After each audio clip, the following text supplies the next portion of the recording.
O Jeffrey Lionel Dahmer, ele nasceu no dia 21 de maio de 1960. Ele já causou um certo rebuliço desde a época da sua concepção, porque a mãe dele tinha muitos problemas na decorrência da gestação. Ela tinha fortes dores e ela tinha convulsões também, então ela acabou tendo que tomar muito remédio por conta disso, para poder até segurar, né, o Jeffrey na barriga. Com o passar do tempo, ela acabou ficando viciada em medicamentos. Então, assim, foi uma gravidez muito, muito difícil, principalmente também porque o pai do Jeffrey, o Lionel, ele não era muito presente. Ele era um cara que era químico e ele vivia viajando por conta do trabalho. A mãe, que é a Joyce Dahmer, ela, apesar de ser muito tranquila com o filho, ela também era muito tensa, muito rígida. Então, foi uma situação assim bem complicada para eles. Na base da nossa pesquisa, o primeiro episódio marcante na vida do Jeffrey foi por volta dos 4 anos de idade, quando ele teve que participar de uma cirurgia para operar uma hérnia no pescoço. Depois de grande, né, antes dele ser preso, ou melhor, quando ele foi preso, ele deu uma entrevista. E nessa entrevista ele disse que o problema foi ninguém ter falado para ele que iriam ver o corpo dele por dentro. Que as pessoas iriam abrir o corpo dele e mexer no corpo dele por dentro. Para a pesquisa em si, foi o primeiro episódio marcante da vida dele. Foi o episódio que deixou ele mais traumatizado. Só que o Jeffrey, ele era uma criança muito introspectiva. Ele não participava com as outras crianças, ele não brincava com as outras crianças, ele vivia o tempo inteiro sozinho e recluso. E quando ele fez 6 anos de idade, os pais, né, acabaram engravidando, né? A mãe, a Joyce, acabou engravidando. E aí, para que eles trouxessem o Jeffrey mais para próximo, eles deixaram que o Jeffrey escolhesse o nome do bebê, que no caso ele escolheu o nome de David. Então, foi a forma que os pais acharam que o Jeffrey iria acabar ficando mais próximos deles, assim. A nossa pesquisa também, no momento, num jantar, o Jeffrey chegou a perguntar para o pai, né, como eu falei para vocês que era químico, como seria se ele usasse alvejante nos ossos das galinhas, né? E aí o pai achou que aquilo dali era uma ótima oportunidade para ele se reconectar com o filho. Então acabou levando ele para os fundos da casa, que era como se fosse um mini laboratório, e acabou explicando, né, todos os passos de como separar a carne dos ossos, usando alvejante e permanecendo ali, preservando os ossos intactos. E essa daí foi uma técnica que o Jeffrey acabou aprendendo até demais, e foi a técnica mais utilizada por ele depois no decorrer da vida dele como serial killer, né? Alguns blogs assim que a gente pesquisou, também foi constatado que ele maltratava animais, chegou até em alguns momentos a empalar a cabeça de alguns animais na floresta. Eu não sei se vocês sabem o que é empalar, né? É quando você introduz um pedaço de qualquer coisa pela boca ou por outros orifícios, né? Pode ser ferro, pode ser madeira. Então, nesse caso aqui, ele empalava os animais na floresta. Depois, com o passar do tempo, ele começou no entorno da casa dele, a pegar animais mortos e levar para esse local onde o pai mostrou essa questão dos produtos químicos, e abrir os animais para ver como os animais eram por dentro. E a também utilizar os produtos da forma como o pai tinha explicado, para poder separar os ossos da carne. Na escola, o Jeffrey era muito disperso, ele não tinha muitos amigos. E ele, na verdade, tinha uma forma muito estranha e bizarra de socializar. Ele fingia ataques epiléticos no pátio, na época até no livro do meu amigo Demer, que é um livro que fala sobre um conhecido, porque ele não tinha amigos de verdade, né, na escola, que eles até fizeram um fã-clube para ele, e nesse fã-clube eles praticavam bullying com ele, mas ele meio que alimentava esse bullying fazendo, né, esses ataques, né, forjando, no caso, esses ataques em si. Quando ele fez 15 anos de idade, os professores começaram a perceber que ele estava virando alcoolista, e aí começaram a tentar ajudá-lo, mas não adiantou. Ele já estava bem avançado. Tem até relatos de que ele chegou a namorar um menino, né, nessa época, porque o Jeffrey, ele era gay. Ele chegou a namorar esse menino, mas não manteve relações sexuais com ele. Apenas eles namoraram como se fossem dois adolescentes normais, né? Um pouco antes de atingir a maioridade, o Jeffrey percebeu que a vontade dele, nos desejos sexuais dele, era de ter um submisso. Ele queria mandar na relação, ele queria fazer o que ele quisesse com a pessoa que estava ali com ele. Então ele teve a brilhante ideia de sequestrar um corredor que passava pela frente da casa dele todos os dias e dopar esse corredor para poder violá-lo, né? Sem consentimento. Só que acabou que no dia que ele decidiu fazer isso, o corredor não passou pela casa dele, sorte dele, né? Só que aí, gente, a gente tem que lembrar que o Jeffrey estava com 16 anos. Tipo, ele era um adolescente, ele não era adulto, ele não era nada, ele só tinha 16 anos. Então, olha só a psicopatia na cabeça deste jovem com 16 anos. Em 1977, os pais se separaram. E aí, o que acabou acontecendo? Aqui a gente começa com a primeira fase dos abandonos corriqueiros que o Jeffrey veio sofrendo, né? Ele viu que... Quer dizer, os pais viram que a nota dele tinha caído muito no ensino médio, mas ele conseguiu se formar. E uma semana antes da formatura dele, a mãe simplesmente pegou o David, a Joyce, né? Pegou o David e sumiu. Chegou para ele e falou, olha, se seu pai perguntar, você fala que você não sabe onde eu tô. E o pai, né, como eles tinham separado, o pai estava em outro lugar por conta dos estudos dele lá, do trabalho dele com química. Sendo que faltava uma semana para o menino se formar. E aí o pai viu que a mãe tinha sumido, voltou para casa. Quando ele voltou para casa, ele viu que a mãe foi embora, tinha abandonado o Jeffrey, sem comida, sem dinheiro. Ele já estava há um tempão sem comer. Ele perguntou o tempo inteiro para o Jeffrey aonde a Joyce estava com o David. E o Jeffrey simplesmente falava que não sabia. Ele estava sustentando o que a mãe pediu, falando que não sabia de nada o tempo inteiro.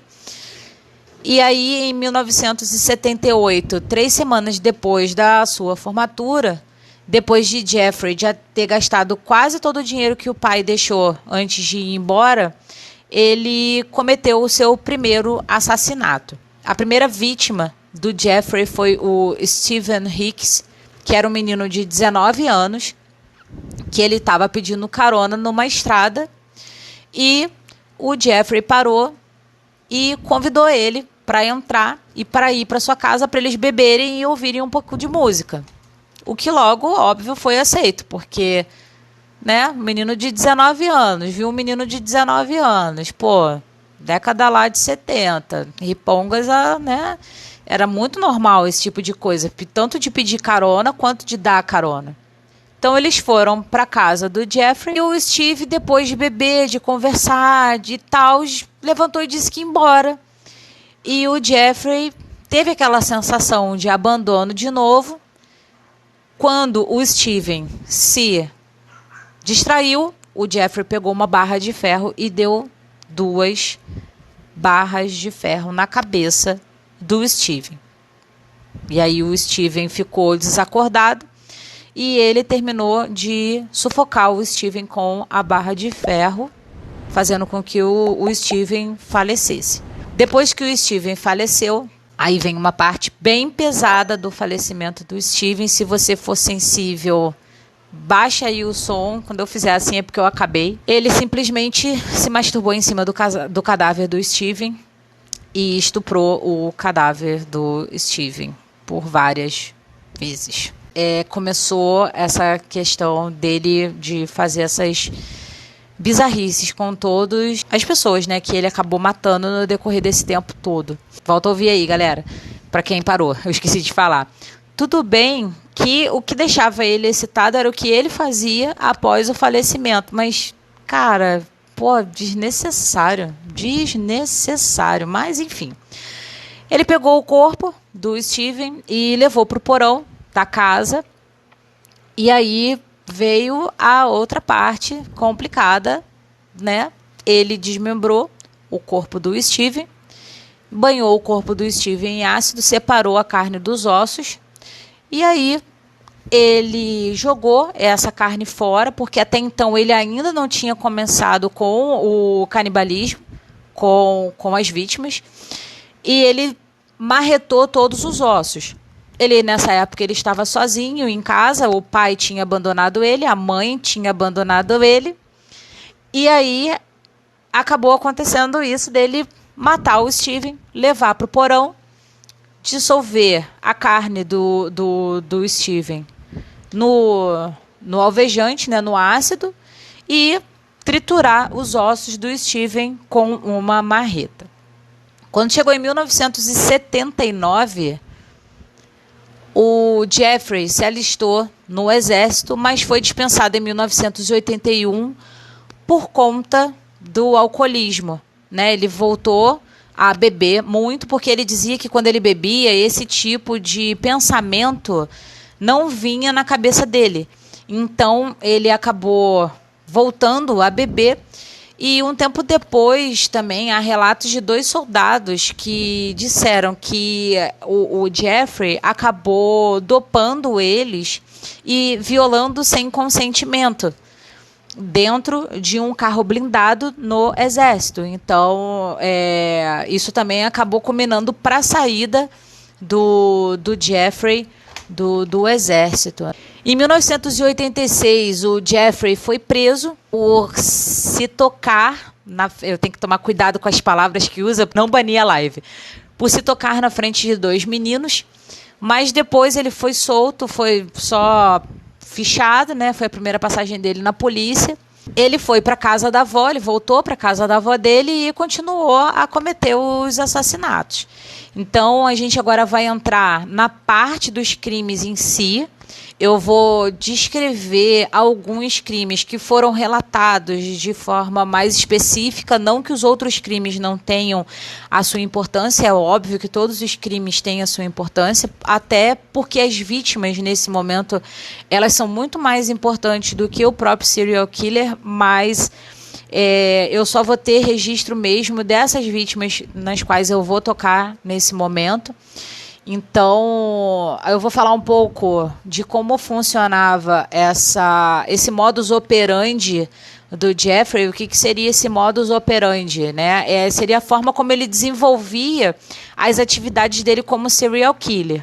No caso do Jeffrey, ele sempre convidava os homens a irem até a casa dele com a desculpa de fazer fotos. Ele desmembrava os corpos, separava a carne dos ossos. Alguns órgãos e partes do corpo ele comia. A parte dos ossos ele jogava no ácido, no alvejante para jogar fora. E ele tinha os troféus, que eram os crânios. Ele cometeu 17 vítimas. Na verdade, 17 foi assim, das que a gente tem notícia, né? Porque a gente não sabe o total de casos, mas ele afirmou que foram só 17. Mas vocês vão ver um pouquinho mais para o final que é uma questão bem complicada assim, acreditar que foram só 17. Mas, enfim. Os homicídios eles ocorreram entre 1987 e 1991, mas a gente não pode esquecer daquele primeiro homicídio que foi em 1978. Então, foram 17 homicídios entre 1978 e 1991.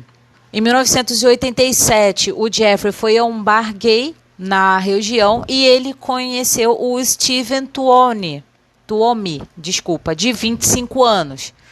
Eles ficaram conversando por um longo período e aí eles decidiram sair dali para um hotel para que eles pudessem conversar de uma forma mais tranquila. Eles chegaram no hotel, ficaram lá conversando e simplesmente o Jeffrey acordou no dia seguinte e viu que o Steven estava morto. Ele na audiência, ele diz que ele não lembra como que foi que o Steven morreu. Ele não se recorda, ele não sabe se ele estava muito bêbado ao ponto de realmente não lembrar o que aconteceu com o Steven. Então, como ele estava no hotel, o que ele fez? Ele saiu dali, foi até uma loja, comprou uma mala grande, voltou para o hotel, colocou o corpo do Steven no hotel e levou para o porão da casa da avó, que era onde ele cometia esse desmembramento dos corpos das vítimas. E foi o que acabou acontecendo. Ele levou a maleta para lá, deixou a maleta no porão da casa da avó Olá, Charote. Deixou a maleta na casa da avó por uma semana e após uma semana ele abriu a maleta, ele desmembrou todo o corpo, ele pegou o ácido, separou a carne dos ossos, do crânio, e aí a gente tem uma outra coisa muito bizarra, que foi se tocar utilizando o crânio do Steven. Ele usou o crânio do Steven por um bom tempo, só que com o manejo, né, o crânio acabou quebrando, então ele ficou muito triste e acabou despejando esse crânio fora. Depois de 2 semanas da morte do Tuomi, o Jeffrey acabou encontrando o James Doxtator, de 14 anos, ou seja, uma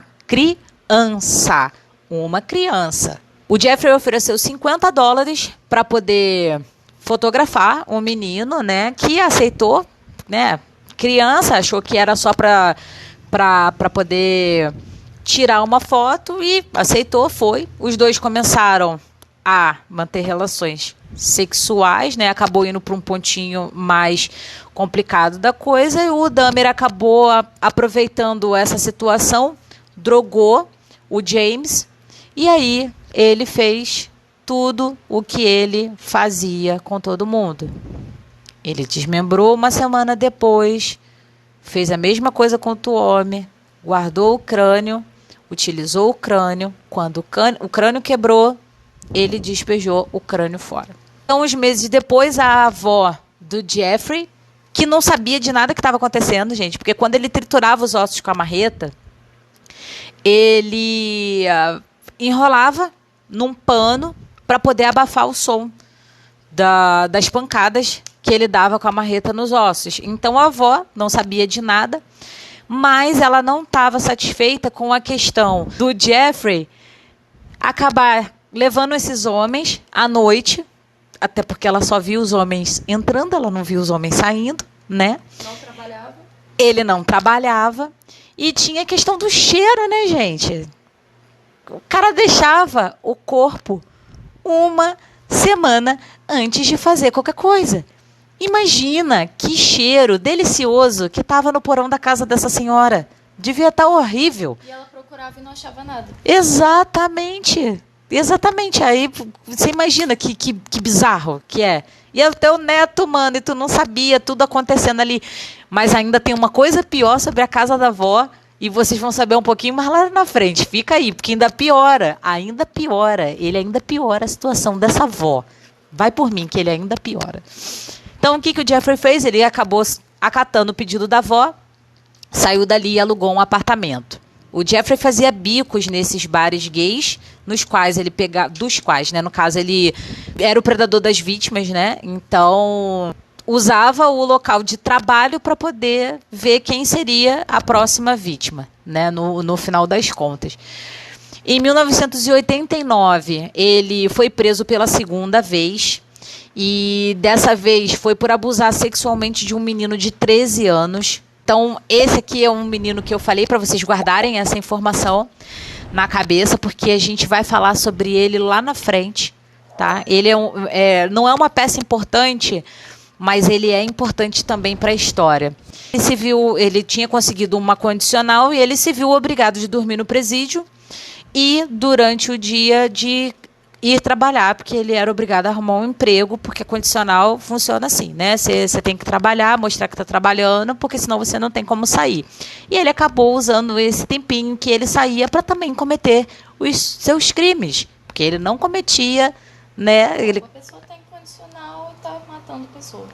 Exatamente. Tipo, não tem nada a perder, eu tô presa mesmo, né? Então vou continuar matando todo mundo, que era basicamente o que ele pensava. E aí o que aconteceu? Nessa época, em 1989, entre a condenação dele e a sentença dele, ele conheceu o Anthony, que foi uma outra vítima. O Anthony foi levado pelo Jeffrey para casa da avó, porque aí, né, como ele tinha sido preso, ele perdeu o apartamento dele, ele teve que voltar para casa da avó. E esse aí é o momento que eu falo que a coitada da avó sofre mais uma vez.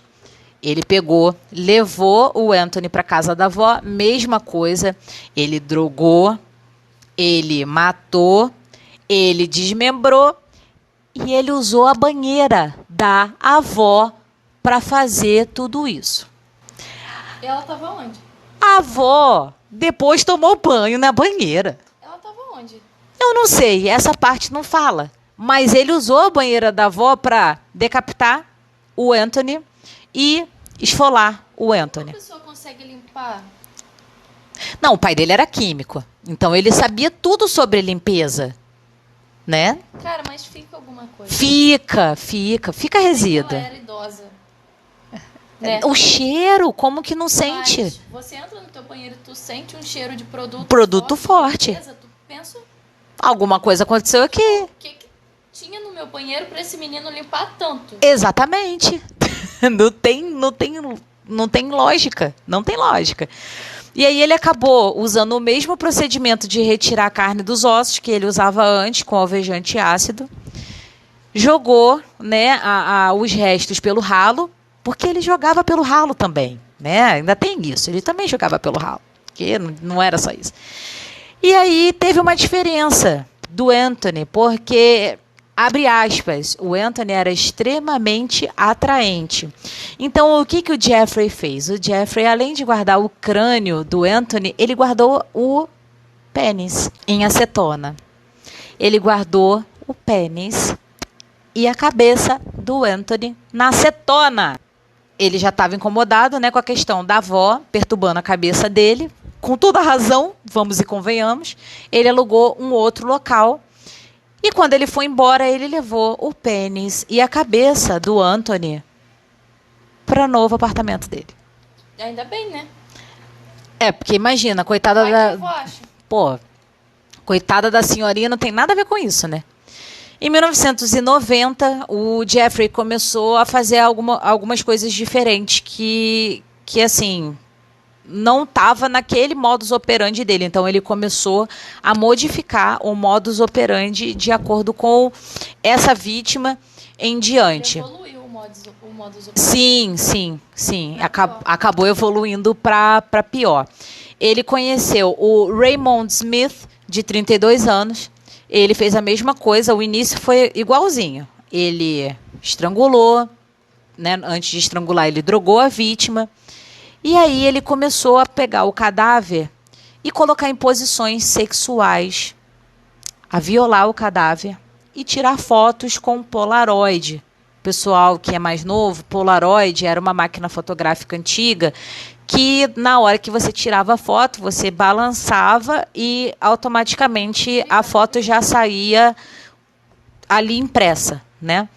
Era essa a função de uma máquina fotográfica Polaroid.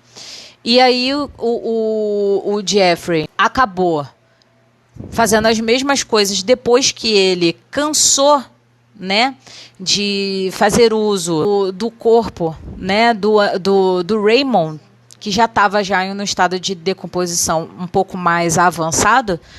Ele esquartejou, só que aí ele mudou o tipo de produto que ele estava usando, e esse produto novo, ele podia limpar os ossos na própria pia da cozinha. Ele não precisava mais fazer todo aquele paranauê com ácido, nada disso. Então, foi mais tranquilo para ele a forma de limpar a carne dos ossos. Depois, o restante do corpo, ele colocou num recipiente, que mais para frente a gente vai falar desse recipiente, que ele dissolvia em ácido. Ele tirou o crânio do Raymond. Ele pintou o crânio do Raymond e guardou junto com o crânio do Anthony. Em setembro de 1990, o Ernest Myler, de 22 anos, mesma coisa, mesmo modus operandi, ele aceitou lá os $50 para poder posar para as fotos do Jeffrey. E aí o Jeffrey tentou praticar sexo oral nele, e ele falou que se fosse para fazer sexo oral seria um pouco mais caro. O Jeffrey ficou bastante chateado, tentou drogá-lo, só que ele percebeu que pelo peso do Ernest, a quantidade de sonífero que ele tinha lá era bem pequena. Então, o que ele fez? Ele cortou a veia carótida do Ernest, e o Ernest acabou morrendo em alguns minutos. O Ernest foi o primeiro cadáver que o Jeffrey guardou para comer depois, né? Foi daí que ele começou a praticar o canibalismo. Ele guardou o coração, bíceps, porções da carne da perna para poder comer depois. E assim, um fato curioso que ele deixou no dia do julgamento foi que ele não cozinhava com o sangue, porque o sangue tinha um gosto muito amargo e amargava toda a carne e todos os órgãos que ele estava ali querendo consumir. Então, ele ensopava igual carne comum. E aí, gente, nesse daqui, ele também fez uma coisa inusitada. Ele, quando separou a carne dos ossos, ele deixou os ossos secando por 24 horas e ele guardou. O corpo do Ernest, ele não jogou fora, ele não colocou no barril, ele não fez nada.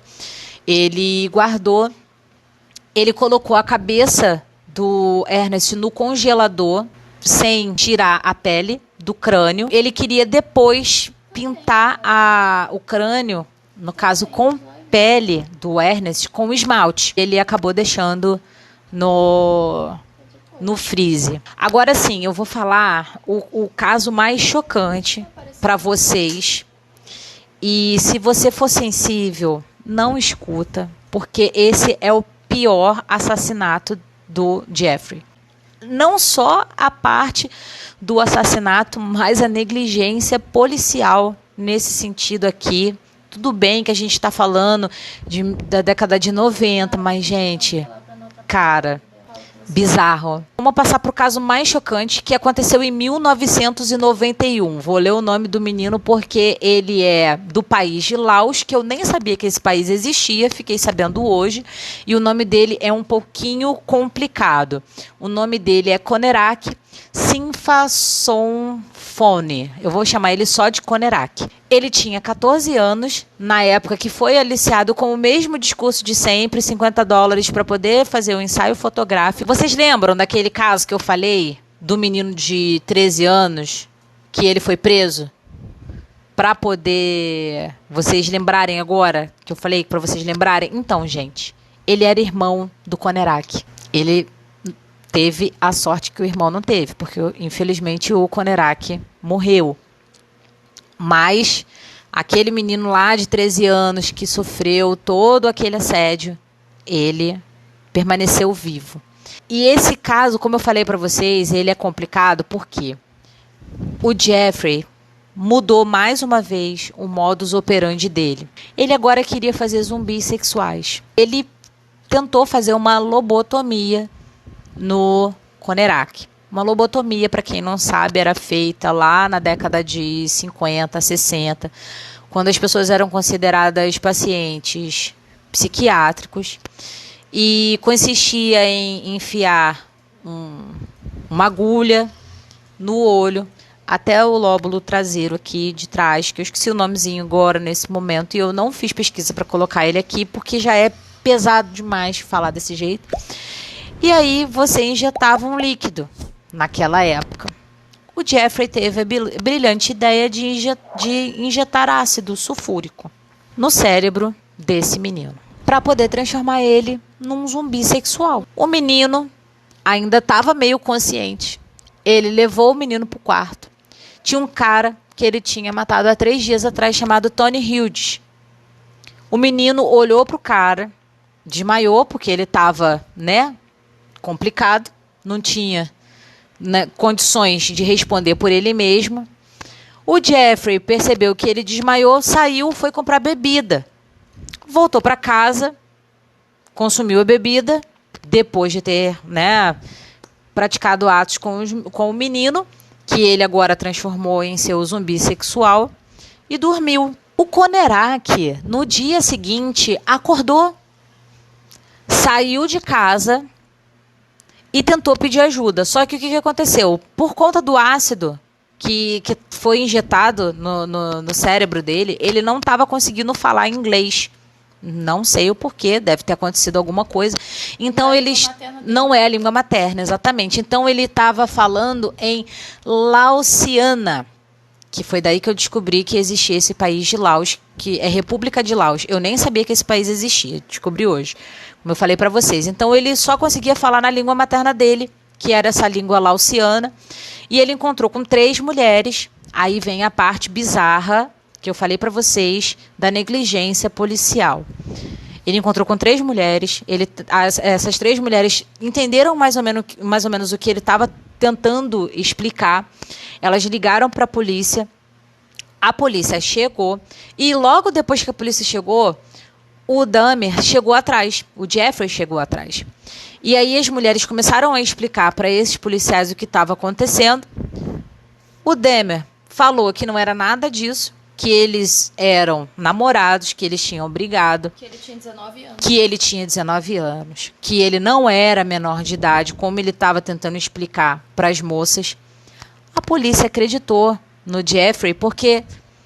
Olha o Jeffrey. A polícia acreditou no Jeffrey e simplesmente liberou o Jeffrey para levar o Conerak para casa. Chegando em casa, o Jeffrey matou o Conerak, desmembrou, separou a carne dos ossos e fez todo o procedimento que ele já estava acostumado a fazer com todas as vítimas. Ele guardou os órgãos para consumo, guardou o crânio, porque o crânio era o troféu.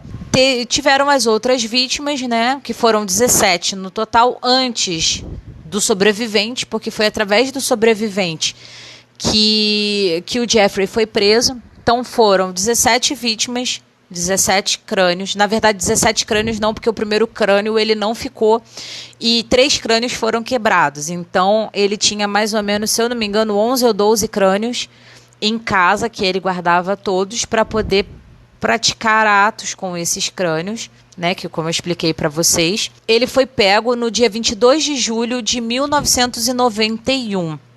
O nome do sobrevivente, que é o Tracy Edward, ele tinha 32 anos na época, em 1991. O Dahmer foi para um bar, encontrou 3 amigos e ofereceu $100 para que um desses amigos posasse para ele. Mesma coisa, gente, fazer ensaio fotográfico. Os 2 amigos não aceitaram e um amigo aceitou. E aí ele chegou em casa com o Tracy, Eles começaram a beber, eles começaram a conversar e o Tracy começou a sentir um odor muito forte no apartamento do Jeffrey, só que ele achou estranho porque o apartamento estava todo arrumado, até porque ele só tinha chegado na sala, né? Ele não tinha passado da sala, ele só estava na sala.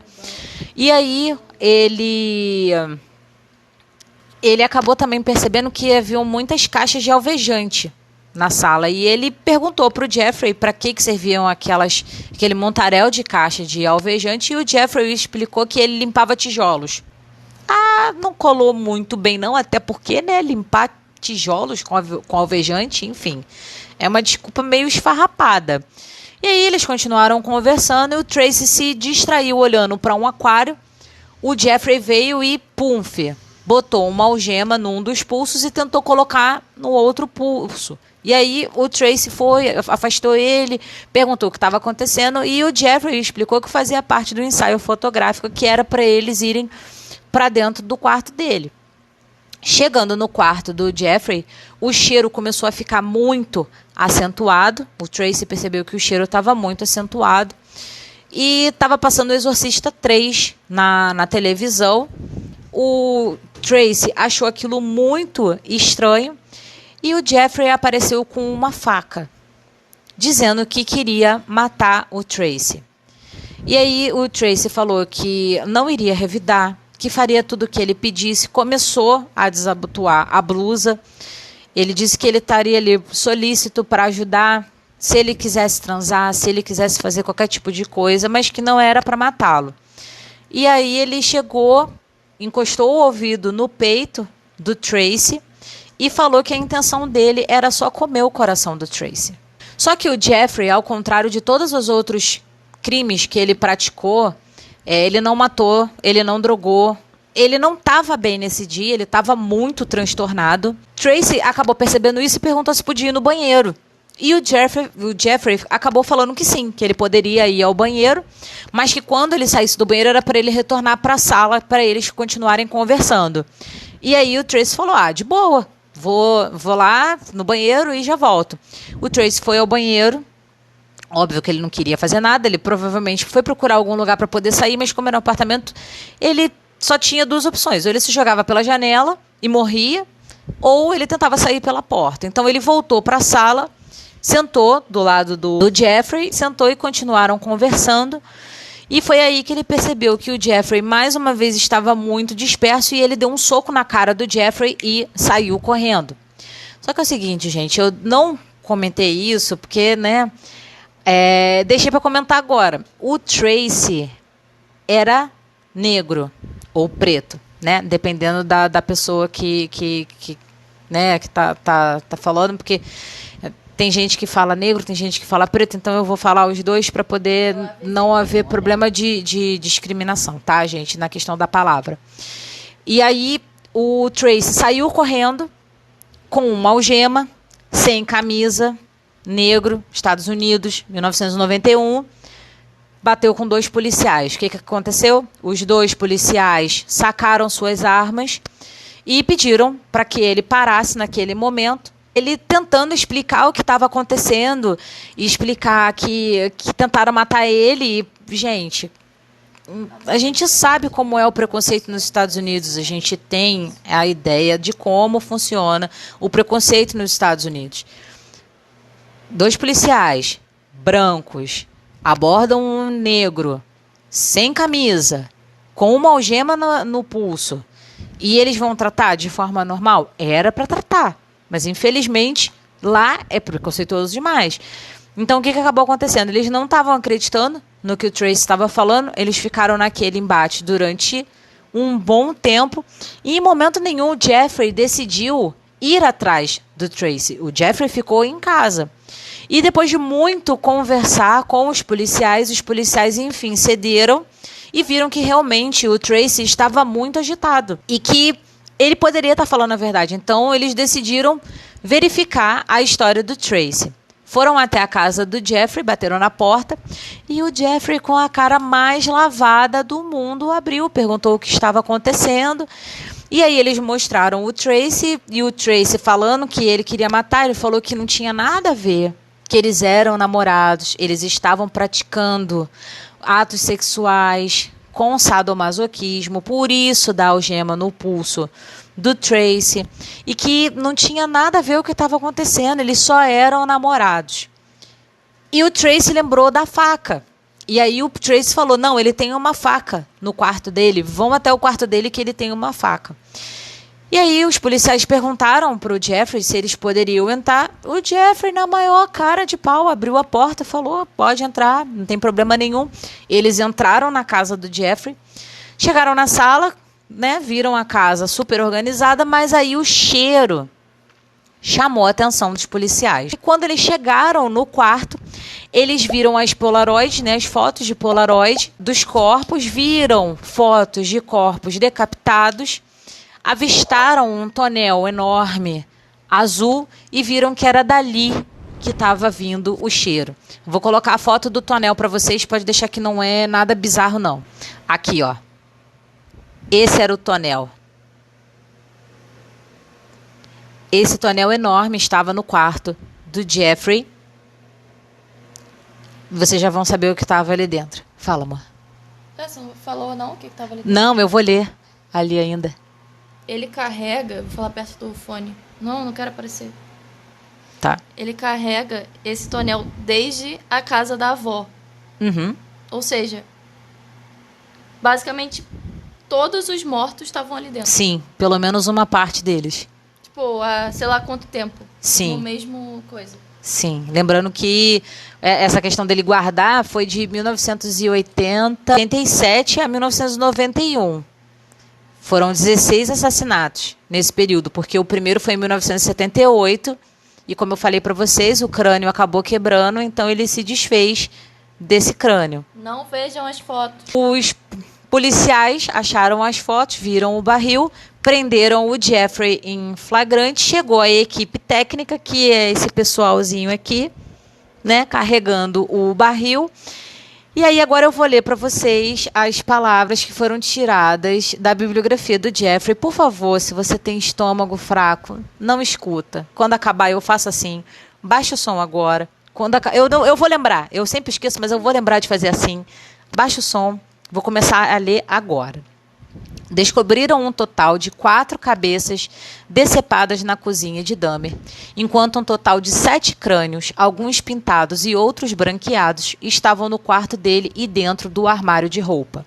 Além disso, os investigadores descobriram pingos de sangue gotejando em cima de um tabuleiro na parte inferior do refrigerador de Dahmer, além de 2 corações humanos e uma porção de músculos de braço dentro de sacos plásticos em cima da gaveta. No seu freezer havia um torso humano completo, além de um saco cheio de órgãos e carnes humanas. Em outros locais do apartamento foi encontrado 2 esqueletos inteiros, 2 pênis cortados e preservados, um escalpo, gente, da cabeça, tá? Mumificado e um tambor azul de 215 litros que continha 3 torsos desmembrados sendo dissolvidos em ácido. Os policiais encontraram ainda um total de 74 fotos Polaroids mostrando os corpos desmembrados e mutilados das vítimas de Dahmer. Pronto, gente. Aí agora vocês já podem ouvir que a gente vai passar para a parte do julgamento. O julgamento aconteceu em 30 de janeiro de 1992 e ele se declarou culpado de todos os assassinatos e as atrocidades que ele cometeu. Ele, em momento nenhum, ele negou, o que deixou o advogado de defesa muito complicado, porque o advogado de defesa estava tentando declarar a insanidade mental e a inimputabilidade dele, né, para que ele não pudesse ser julgado como uma pessoa sã. E aí abre aspas para a palavra do advogado de defesa. Ele era um trem desgovernado nos trilhos da loucura. E aí, usando essa frase, o advogado de acusação rebateu, abre aspas, ele não era um trem desgovernado, ele era o engenheiro. E assim, o Jeffrey, em momento nenhum, gente, ele negou nada. Ele falou que foi ele que fez, ele disse que ele gostava de comer a carne, os órgãos, que ele gostava mais da parte dos músculos ensopados, ele gostava de violar os cadáveres. E aí os jurados acabaram, né, chegando a um veredito, como eu expliquei para vocês na live anterior, para quem não estava. Nos Estados Unidos, a corte é composta por 12 membros e todos têm que ser unânimes para poder a sentença ser aceita pelo juiz, ao contrário daqui no Brasil, que são 7, e que apenas 4 têm que dar favorável ou não. Após a sentença, que foi a condenação de 957 anos de prisão, isso dos 16 casos, e mais a prisão perpétua do caso de 1978, porque ele foi julgado num estado primeiro, depois ele foi deportado para Ohio para poder ser julgado pelo aquele caso de 1978. E depois ele voltou para o presídio para poder cumprir os anos dele, né, de prisão, porque ele ia ficar lá para sempre, não tinha o que fazer. Após a sentença, ele passou 1 ano na solitária, porque o pessoal lá achava que se ele chegasse naquele momento no presídio, ele ia acabar morrendo, né, por conta das coisas que ele fez, por ter feito com crianças, né, porque ele não matou só adulto, ele também matou crianças. Um ponto assim muito importante, a maior parte das vítimas do Jeffrey eram caucasianos e negros. Ele não matava brancos, ele tinha uma preferência por essas raças, né, por essas etnias. Mas ele não era racista. Mas ele não era racista. Porque isso. É isso que eu ia falar. Por ele ser gay, ele se sentia atraído por essas pessoas e ele não sabia lidar com o abandono. Então, na cabeça dele, ele achava que todo mundo ia embora. E a forma de eternizar esses relacionamentos era matando e mantendo essas pessoas dentro da casa dele, né? E então, 1 ano depois que ele ficou na solitária e no presídio de segurança máxima, ele foi transferido para um presídio ele foi transferido para uma ala de segurança abaixo, né, de média segurança, que eu não sei como fala, porque eu só sei mínima e máxima, eu não sei. Mas é assim, eles colocam lá a ala menos segura, né? E em 28 de novembro de 1994, o Dahmer foi gravemente ferido por um detento. Coincidência ou não, né? Deixo aqui para vocês pensarem. O policial carcereiro daquele momento, que tinha que estar lá observando os 3, ele se ausentou por 30 minutos. Ele deixou o Jesse Anderson, que foi um homem que havia assassinado a própria esposa, e o Christopher Scarver, que foi um preso por homicídio em 1º grau, e ele era muito racista, né? Esse Christopher, ele era extremamente racista. E aí ele acabou matando o Jesse e deixando o Dahmer gravemente ferido. O Dahmer veio a falecer na ambulância a caminho do hospital. E aí depois a mãe, a Joyce Dahmer, né? Aí vem aquela coisa, né? A mulher não procurou o menino em momento nenhum. A mulher não se preocupou com o menino em momento nenhum. A mulher abandonou o filho. Aí ela vai e me solta essa frase para a imprensa. Abre aspas. Agora todo mundo está feliz? Agora que ele foi espancado até a morte, isso é bom o suficiente para todos? Mano, fecha aspas. É uma hipocrisia tamanha, né? Tu abandona teu filho, tudo bem, ela é mãe. Mas se ela tinha esse amor todo, por que ela não cuidou? Por que ela não levou junto com o David? Por que ela não tentou trazer esse menino para perto dela? Não, ela simplesmente largou ele e pronto. E acabou. Fim de papo. E é isso aí. Espero que vocês tenham gostado. Obrigada, Rafa, por aparecer. Obrigada, Rafa, por ter aparecido, ter ficado até agora. Te aguardo sexta-feira que vem. Aguardo todos vocês que participaram da live também na sexta-feira que vem, às 8 horas. Um grande beijo e o jargão que a Mibi adora. E eu fui. Até a próxima!